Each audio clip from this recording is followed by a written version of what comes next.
Well, I'd like to add my welcome as well. Glad that you're here. I know it was hard to come inside on this glorious day, but thanks for being here. A couple weeks ago, John, our senior pastor, said, "Hey, Dennis, I want you to speak on anything you want."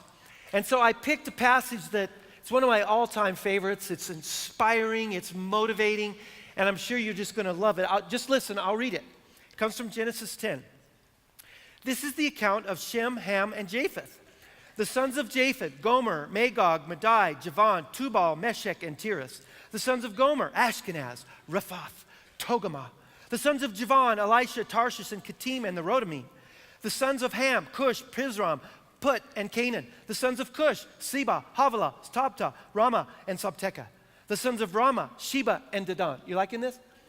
There's more. Canaan was the father of Sidon, his firstborn, and of the Hittites, Jebusites, Amorites, Girgashites, Hivites, Archites, Sinites, Arvadites, Zemathites, Hamathites, Megabites, Gigabites, and Terabites. Doesn't that just get you fired up for the week? I mean, aren't you, you're just going to go, oh, I could leave. I'm so inspiring. You're going, you lost me at, was that a parasite in there somewhere? Well, anybody who reads the Bible in any systematic way is going to bump into these long, monotonous lists of name after name after name. In fact, close to 30 times, if you read through the Bible, you're going to have pages of these lists of names. Why does God think it's important to put these, what I call lunesta lists, in the Bible? Like they make you go to sleep. Well, here's why I think they're in here.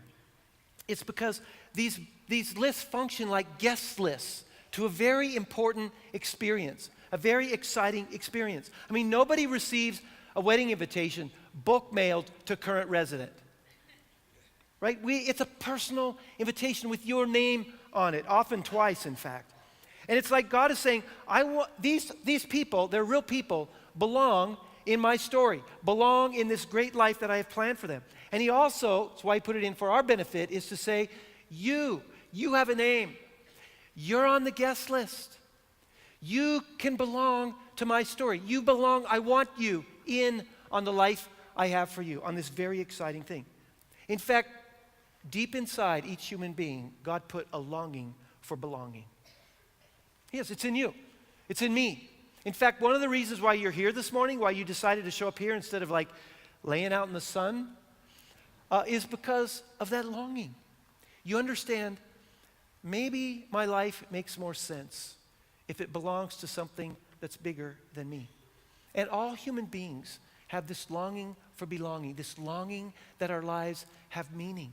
And we know deep down that when our lives connect to something bigger than us, our lives take on a whole new level of meaning than if we just live in our lockdown, siloed little world. And so the question I want to answer for us today, which we're all asking, is how do we get in on that? How do we get in to the thing that God is doing on our planet? And we're going to look at a story today from this little tiny book in the Old Testament by the name of Ruth. And there's three main characters in the story: Ruth, Naomi, and Boaz. Two widows and a farmer. And one of the most remarkable things about the book of Ruth is that there's nothing remarkable about the book of Ruth. I mean, there's no Bible celebrities. There's no kings, no priests, no sword-wielding, giant-slaying warriors. None of that. There's no miracles. There's no walking on water. There's no physical healings. There's no history-shaping events like the parting of the Red Sea or a major battle. Even its location in the Bible smacks of its utter ordinariness. The book of Judges, which comes right before Ruth, is a story about these powerful rulers called judges. And right after the book of Ruth is this powerful story of kings in the books of 1st and 2nd Samuel. And in this little bitty spot in between is the book of Ruth. It's like Judges is Mount Meeker, Long's Peak is the book of 1st Samuel, and then this little, tucked in this little valley in a pup tent, in this little valley is the book of Ruth. I mean, that's what it is. In fact, the most stunning feature about this book is that you can just skip right over it. It's just like 4 chapters. It's short. And here's the story. I'll just lay it out for you. Once upon a time, in the town of Bethlehem, there was a woman named Naomi who was married to a man named Elimelech. It was her first problem, her husband's name. Elimelech. Yeah. And they had 2 sons. Well, there was a severe economic downturn, a famine in their country of Israel, and no economic stimulus package. And so they have to leave everything. They went bankrupt, moved to the foreign country next door called Moab, enemy territory. And as soon as they arrived, soon after that, Elimelech dies. And then Naomi had 2 sons. They marry local women, and then each of her sons die. Naomi, at this point, moves back to her hometown of Bethlehem with her daughter-in-law, Ruth. She falls in love with this farmer named Boaz. They have a baby, and that's it. Isn't that exciting? You're going, that's it? Yeah, that's it. This little pipsqueak of a story is in the Bible. Why? Why? I mean, come on, where's all of that stuff? Well, God thinks this is so important to have it in the Bible that he just put it right here. And here's why it means so much, at least to me, and I think to you too, is because oftentimes when I bump into a Bible character in the Bible, I look at their life and I think, man, there's not much that's like mine. You know, like King David, slaying a giant, with a pebble and a slingshot. Anybody do that lately? No. Moses, right? Great prophet Moses goes up on this lightning, thunder crashing mountain, and he's up there for days to meet with God, and he comes down, he's got a glowing face in the 10 Commandments. Do you meet with God? I meet with God. I do, very, very often. And early in the morning, there's smoke, but it's coming from my coffee cup. Miracles, I've experienced a few, and I've seen a few, but I don't think anybody would describe my life as one miracle after another. So when I read the book of Ruth, I think to myself, if they belong in God's exciting plan, then maybe I can too. And I hope today, if you're wondering, could I ever be a part of what God's doing? And we're going to look, and I'll bet you there's one of these people that you're going to go, you know what, their life is like mine. So first of all, we're going to look at Naomi, and this is how she experienced God. And here's the first point if you want to write it on your program notes. She struggled with God. That's how Naomi gets into the story. Naomi's life is one big struggle after another. There was a big famine. She and her husband were heavy hitters in that community. They were landowners. They lost it all. They went bankrupt. They, in fact, had to leave to another country where there was more opportunity. They lost their business. They lost their home. And for a mom, this is a huge deal to lose your home. And then they had to move to another place. Dire enemies. It would be like a Jew moving to Palestine. It would be like a white supremacist moving into an all-black neighborhood. It would be like a raging CSU fan having to live in Boulder. It would be like a staunch Democrat having to vote for, don't say it, but I know who you're thinking. It's not long when she's there, when she loses her husband. He just dies.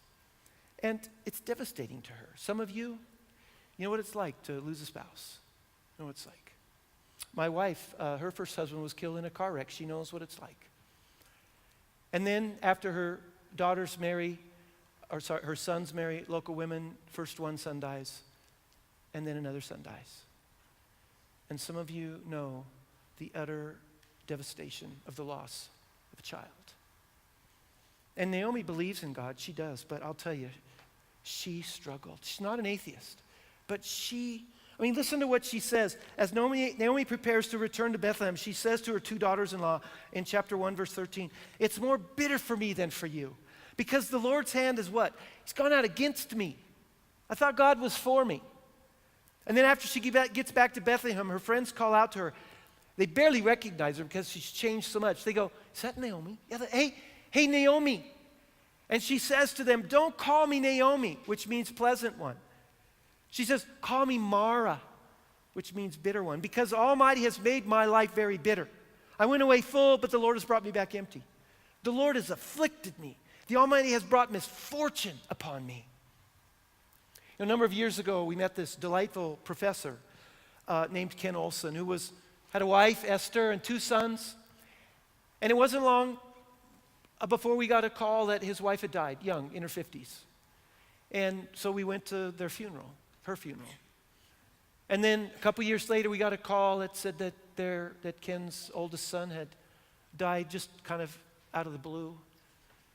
And then, you guessed it, a couple years later, we got another phone call that Eddie, his youngest son, who was in his 20s, had died of a very rare heart disease. And my wife and I went to Eddie's funeral, and I'll never forget, in the church where we sat about like right in there section. And you know that moment in the funeral when the family comes down and they file in, only this time it was just Ken, it was just the dad. And he walked down the aisle, and he glanced at Eddie's casket that was right there, and then he sat in that chair right there. When he sat down, this is what he did. He just put his head in his hands, and he went like this.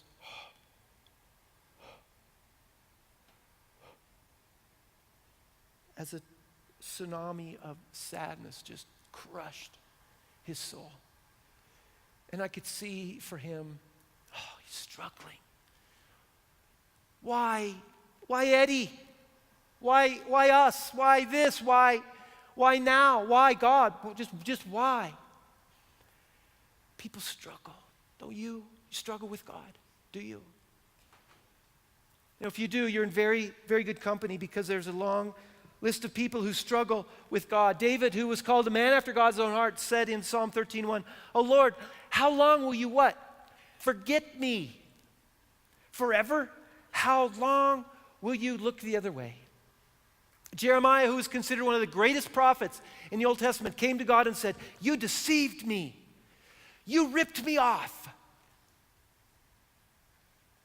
There's a parade of people in the Bible who struggle with God. Adam, Eve, Abraham, Moses, Job, Elijah, Esther, Jonah, Isaiah, the 12 disciples, the Apostle Paul, and even Jesus himself struggled with God. In the garden, right before Jesus is arrested, he's praying intently, and he's saying to God, "Is there any other way?" And God said, no. And then on the cross, we're very familiar with this. In Jesus' moment when all the sin of all time descended on his soul, he cries out from the cross, "God, where are you? I feel abandoned here." It's like the door of heaven was locked and Jesus was shut out in that moment. People struggle with God. And some of you, you're here today and you're struggling. Just being honest, you're struggling. Some of you are struggling to believe. You're in spiritual search mode. You're trying to decide if this Christianity thing is for you, if it's real or not, or if you need to look somewhere else. I mean, it is hard. How do I believe in a personal being that I can't see and I can't touch? But you can't also go the other way and say, you know what, it all just happened by chance. Sort of burped up billions of years and one day it'll disappear. And so you're struggling between belief and unbelief. Some of you believe in God, but you're struggling with, what are you doing? There's some circumstance in your life, something that God did do or didn't do that you thought he should do. There's something God could do but doesn't do. And frankly, you're just a little bit ticked off at him. You want to get well, or you have a friend that you want to get well. You want a job, you have a job, you want a different job. You want to get married, you are married, you want to get unmarried. You want a child, you have a child, but that's not going so well, so you want a different child. I got a text from a friend just this last week who has a family, really a difficult medical situation. And I texted him this week, and he was on his way to the hospital. Again, he texted me back 2 words, "No mercy." And here's what we can learn from this is it's okay to struggle. It is. I struggle. Some days I do struggle. I mean, this is a pretty phenomenal story. God becomes a human being.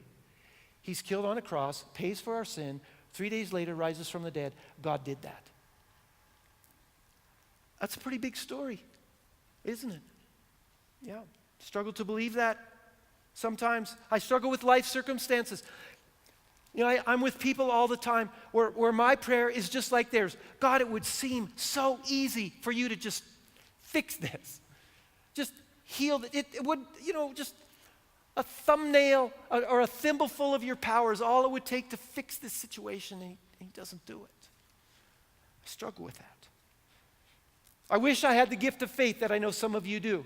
I'm up in the middle of the night quite a bit sometimes. I'd like to tell you I'm praying, but sometimes it's just worrying. Or, as we say in Christian circles, expressing deep concern. It's worry. I've often said worry is praying to yourself. That's what it is. Sometimes we struggle, don't we? And here's what we can learn from Naomi, is that God welcomes strugglers. God isn't saying, you know what?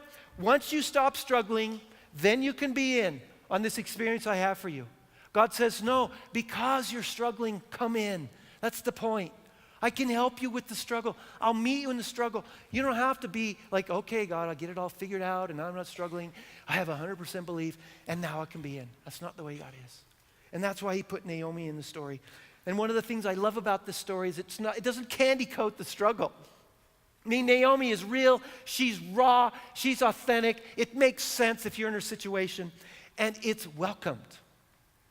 So if you're struggling today, you're not only in good company, you're welcome. You belong in God's story. But here's the thing about Naomi, even though she struggled, she never let go of her trust and her hope in God. Even the word hopeless, I read this week, has the word hope in it. And then we meet another person in the story. And in many ways, this guy's the hero. He's the rock star. He's often called the Redeemer, and his name is Boaz. And here's how he gets introduced into the story. Ruth and Naomi come back to Bethlehem, and it's harvest season. They've been gone for 10 years. They need to eat. So Naomi sends her daughter-in-law out into the fields, to harvest, to glean.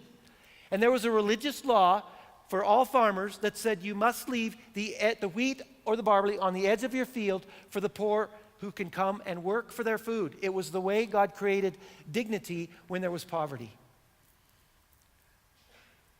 And so Ruth just so happens to go gleaning in the field of Boaz. And he notices her. Boaz is one of the heavy-hitting businessmen in the community. And Boaz notices this foreign woman, and we begin to see, and this is how Boaz gets in the story, his extravagant generosity. Be extravagantly generous.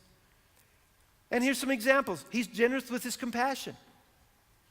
Chapter 2, don't go and glean in another field, he says to Ruth. Stay here with my servant girls.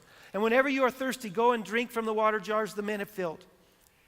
See, Boaz knows that these young women, slave harvesters, gleaners, are in great danger because they were often abused in these fields. I mean, they have no power. They're young women, most of them. And Boaz goes, you stay in my field. You'll be safe here. I've instructed my harvesters to leave you alone. In fact, drink from the water that they're pulling out. He has compassion on a complete stranger the first day she's in his field. He's generous with his compliments. Verses 11 and 12. He said, I've been told all about what you've done for your mother-in-law since the death of your husband. How you left your father and mother and your homeland and came to live with a people you did not know before. May the Lord repay you for what you have done. I mean, Boaz takes the time to listen and find out this woman's story. Who is she? And then he compliments her on her behavior. He's generous with his money. Verses 15 and 16, Boaz gave orders to his men. Even if she gathers among the sheaves, don't embarrass her. Rather, pull out some stalks for her from the bundles and leave them for her to pick up, and don't rebuke her. See, gleaners were allowed to glean on the edge of the field, right? But not out here in the middle field where all the sheaves are standing. She doesn't know these cultural rules, so she's going, hey, nobody's out in the middle of the field. There's less competition. So she goes out there and starts picking out there, which is outside the cultural boundaries. In fact, Boaz says, pull some of the stalks out of the sheaves and leave them for her.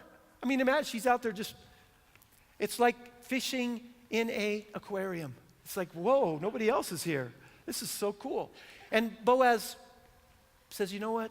She doesn't know the rules. Don't even tell her the rules. Just be generous. Give her some extra wheat. Amazing. He's generous with his integrity. This is where the story gets real juicy. It's pretty fun. Naomi begins to play matchmaker between Ruth and Boaz. So this is what she says. She says, tonight, in the middle of the night, when all the harvesters are asleep, Boaz will be at the gleaning floor, at the threshing floor. He'll be asleep, covered with a blanket. She says, here's what I want you to do. I want you to shower. I want you to put on your best clothes, your most pretty dress. I want you to put on the best smelling perfume we have. I want you to fix your hair. I want you to put on your makeup. And then in the middle of the night, I want you to go and lay right beside Boaz. And in the middle of the night, I want you to do this very romantic thing. Uncover his feet. Which, we're going, that doesn't sound very romantic. He's been in that field all day. What do you think his feet smell like? But in that culture, this is what it meant. She is proposing marriage. And if he covers you with his blanket, that means he accepts the proposal. So that's what she does. She goes, she steals down there in the middle of the night. She uncovers his feet. Boaz wakes up and he looks over. And there's this drop-dead, attractive, great-smelling young woman lying right next to him. He could have taken complete advantage of her in that moment. But he's the same person in private as he is in public. That's called integrity. And he's generous with his commitment. Ruth's proposal, he accepts. And this is part of the bigger story. In order for him to marry Ruth, he has to take on this tremendous land debt in order for him to be able to marry Ruth. So he goes into debt financially in order for him to get married. Some of you are going, oh, I know all about that. I had to go in debt when my daughter got married. Yeah. And then he's generous with his commitment. He follows through. He, in fact, marries Ruth. I mean, Boaz, in many ways, is a rock star. And he's an example of what it's like to be extravagantly generous. And how many of you would go, you know what? I know somebody who's this way. You go, yeah. Maybe it's you. Maybe it is. Maybe you have a neighbor that's this way, a son-in-law, who's extravagantly generous. I had a friend who was extravagantly generous. One year I wanted to, on my wife and I's anniversary, I thought, we're going to do something special. We're going to do a 60s anniversary. So I told her, I said, here's what I want you to do. I want you to dress up 60s, blue jeans, white T-shirts. That's what I did. White T-shirt. I slicked back my hair. She did too. And I rolled a dry sponge up in my T-shirt sleeve because I don't smoke, but I wanted to look like I did. And I told her, we're going to go someplace really nice, extravagant. So we went to Sonic. It's the 60s, right? It just works. I had a friend. I called him up that morning. And I said, hey, I'm going on this 60s date. He had a collection of cars. I said, could I borrow a car? And I don't know which one, but I told him, it's a 60s date, and he said this, take the goat. How many of you know what he's telling me? He told me, take the what? GTO. Take the Pontiac GTO. He said, but it's a mess. He said, I haven't looked at it for a month. I said, no problem, I'll fix that. But when I arrived in his driveway that afternoon, and this isn't your normal GTO. This is a cherry red, white leather interior, convertible like this one. You start that thing up, purrs like a lion. So you could see us, right? In this car, we're driving down College Avenue in Fort Collins. We pull up to a stop sign, and this car pulls up beside us, and I glance over, and there's two rather attractive young women looking at us. And she says this, nice body. And I'm going, she says, I'm at the car, idiot, the car's nice body work. And then I got hit, my wife, boom, right in the arm. No, she didn't do that. And when I pulled up in the driveway to get the car, there was a picnic basket in the front seat. It was full of food and adult beverages. And there was a $20 bill and a note taped to the steering wheel that said, "Fill it with gas, have a nice time." What an extravagant gift. And I thought, about 3 months later, I thought, I'd like to do that again. So I called him up and said, "Hey, can I borrow the goat?" And he said, "Well, I would be fine. You can take one of my other cars." He said, "But I sold it." I said, "Really? What you get a good deal?" He says, "Actually, our church was doing this thing and needed extra money, so I sold the car and I gave all the money to the church for this project they were doing." It's one thing to loan your goat. It's another thing to sell your goat and give it away. And I think the reason why that story touched me so deeply, and maybe why this story or any act of generosity touches you, is because when someone is generous, it connects us with the very nature of God himself. And we understand when we're the recipient or we're the one who's the generous person, we get to get on something that's far bigger than our little lives. That's the way it is.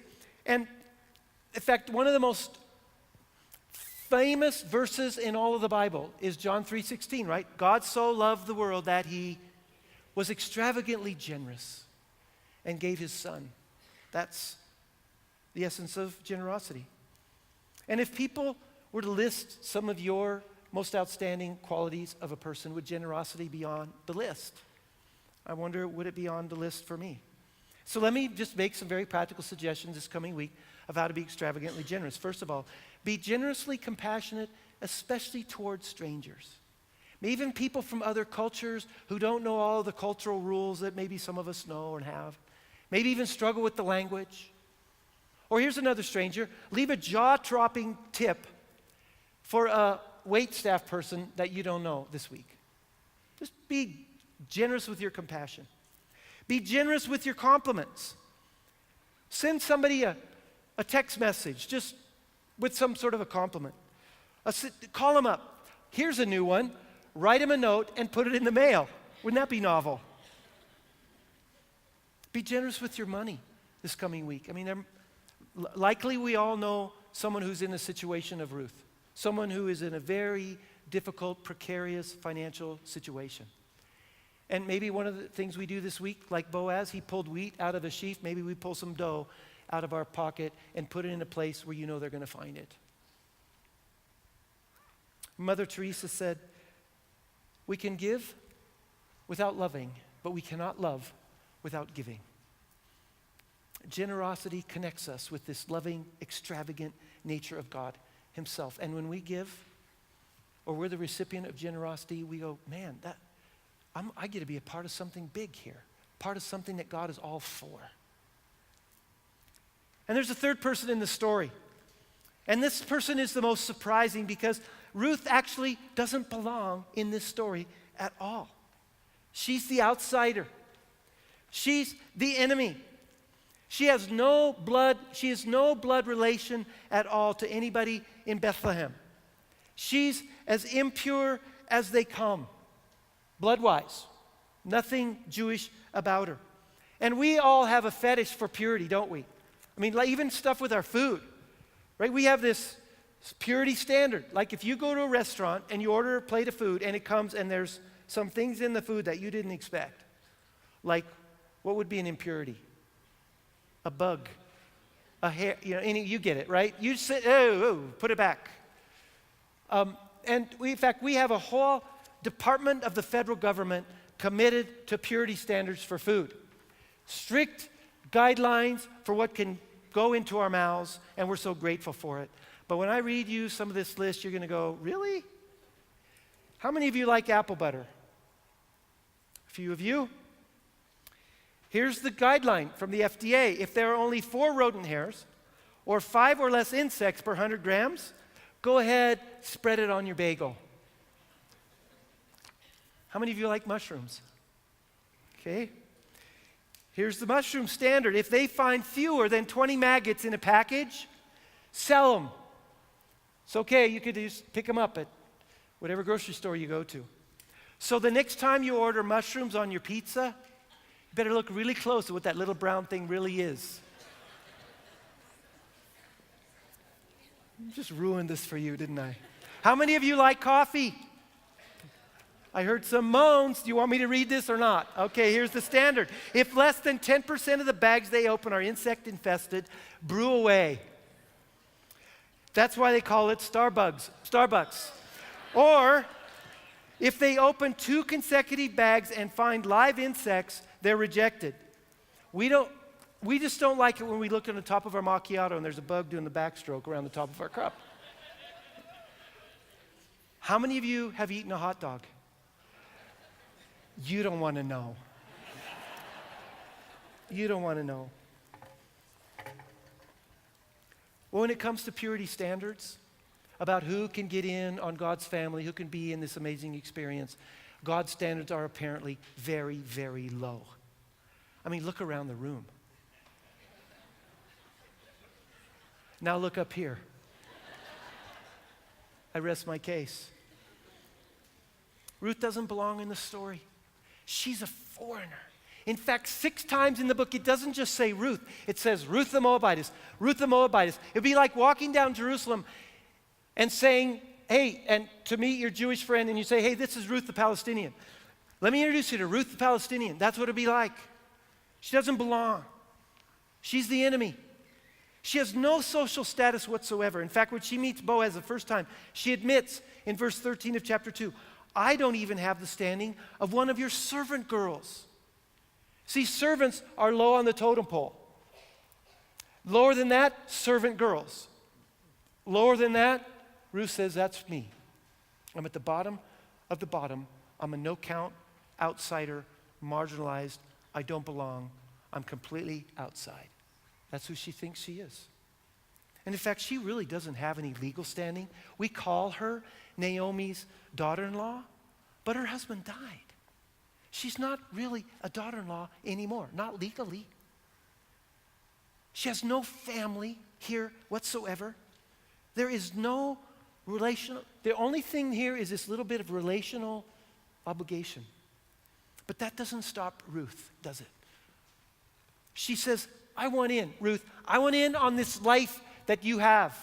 I'm going to go with you. And this is how she gets in on it. This is point number 3. Ruth gave up everything in order to get something better. And when Naomi decides to go back to Bethlehem, she told both of her daughter-in-laws, don't come with me. There is nothing for you where I'm going back in Bethlehem. Play it safe. Stay here. And Ruth says, I'll have none of that.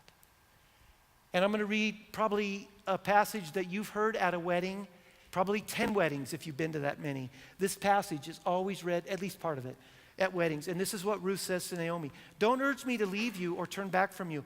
Where you go, I will go. Where you stay, I will stay. Your people will be my people, and your God, my God. And that's where we end at weddings. Nobody likes to read this next part at weddings. Where you die, I will die. And there I will be buried. May the Lord deal with me if anything but death separates you and me. And here's a woman who gives up everything in order to get something that at this point she only has a hope of getting. Life with Naomi. So she says to Naomi, I'm going with you.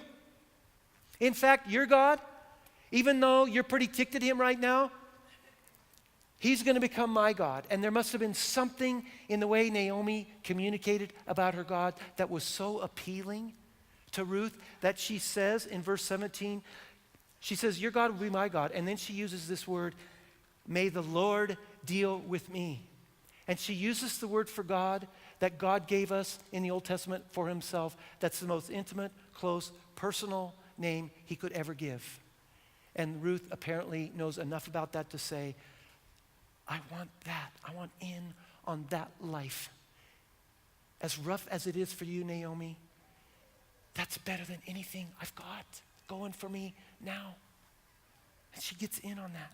She gives up her family and her friends and moves to Bethlehem, has to learn a new language, new food, new culture. She risks her body and her safety by going out in the field to glean alone as a foreign enemy woman. Whew, that's a big risk. She risks her own dignity when she goes to that threshing floor in the middle of the night. Boaz could have made a spectacle of her, but he doesn't. Then she proposes marriage. She puts her very heart and soul on the line and puts it out there. To get a rejection, somebody proposes, you propose, and somebody says no, that's the biggest rejection you'll ever feel. She puts it on the line. She marries Boaz, gives up her kind of independent life, and then she has a baby. And when she has the baby, the community doesn't say, hey, Ruth had a baby. They say this, Naomi has a son. Ruth gave up virtually everything for this new life. But there was something so appealing about it that she thought it was worth it. You know, this little book of the Bible, it probably should have been named Boaz, don't you think? I mean, he's the Jewish guy, right? Most books are that in the Bible. It could have been called Naomi. At least she's Jewish. But the book is called Ruth. Ruth. And I think God is very intentional about this. The woman who gave up the most, actually in the end, is God's way of saying, even though she gave up what she thought was the good life, she traded it for what she believed would be the best life possible. And what God is saying by naming the book Ruth is, anybody can get in. Everybody's welcome. Your name is on God's guest list. And if you've ever wondered, could I get in? Could I get in? I mean, that's why we have this story here. But here's the deal, and this is always part of God's invitation, and it's often where we get stuck. He says, if we want to follow God, God says, I want your whole heart. I want your whole life. I want all of you. And whatever there is standing between you and me, I want you to get rid of that, because ultimately whatever that is going to disappoint you. That's why he says, leave everything and follow me. It's why he says, take up your cross daily and follow me. It's his way of saying, hey, you got to die to some stuff in order to get a new life. Tim Keller wrote this. He said, you're hoping God will give you favor if you try to live like Ruth, Boaz, or Naomi. But unless you see that they're actually pointing to the real Redeemer, to Jesus, unless you've seen that Jesus has covered you with his garment, Jesus is ravished with your beauty, and all of his spiritual wealth is now yours, and in the sight of the Father you are absolutely loved and accepted now, until you can see yourself as that, until you have that kind of joy and that kind of peace, we'll never learn to live like Ruth. And here's the great news from this book. It doesn't matter what you've done, where you've been, how marginalized you feel, how far outside you feel, how much you sense that you've disappointed God, how much guilt you feel. God says, wait. You're on the guest list. I want you to come in. You're going, yeah, but I'm struggling. God goes, strugglers, come in. That's why I'm God. I'll help you with your struggle. I'll be with you in your struggle. I might not fix it. But the life I have for you is far better than the life you have for you. And when we trade in our idea of the good life for God's idea of the best life, well, that's what it comes down to, doesn't it? Do you believe that? Or are you going to stay over here and go, well, God, I want your help, but I want my life. God goes, you have no idea. You have no idea what I've planned for you over here. It won't be what you think. It will be far better than what you can imagine. Not just in this life, but on forever and ever and ever. And I'm going to read how the book ends. This is how the story, the end of the book, reads. Perez was the father of Hezron, Hezron the father of Ram, Ram the father of Amminadab, Amminadab the father of Nahshon, Nahshon the father of Salmon, Salmon the father of Boaz, we know him, Boaz the father of Obed, Obed the father of Jesse, and Jesse the father of David. David, the greatest king in the history of Israel, King David, is linked to an ordinary widow named Naomi who struggled with God but never let go. David, whose star is on every flag of Israel that flies yet today, is related to a farmer named Boaz, who went out of his way one day to care for a widow. And David, whose name is mentioned a whopping 1,118 times in 28 books of the Bible, is the great-grandson of a Moabite woman named Ruth. King David has Moabite blood running in his veins. Even David wasn't pure.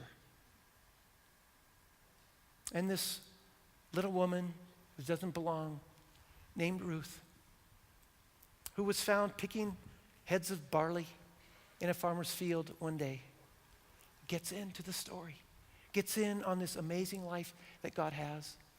She's welcome even though she doesn't belong. And her name is only mentioned one measly other time in the entire Bible, unlike David. And it too is in another list in the first chapter of the book of Matthew. So-and-so beget so-and-so, beget so-and-so, on and on. And guess who's at the list of this one? Another king named Jesus. Jesus himself is related to Ruth, who doesn't belong in the story.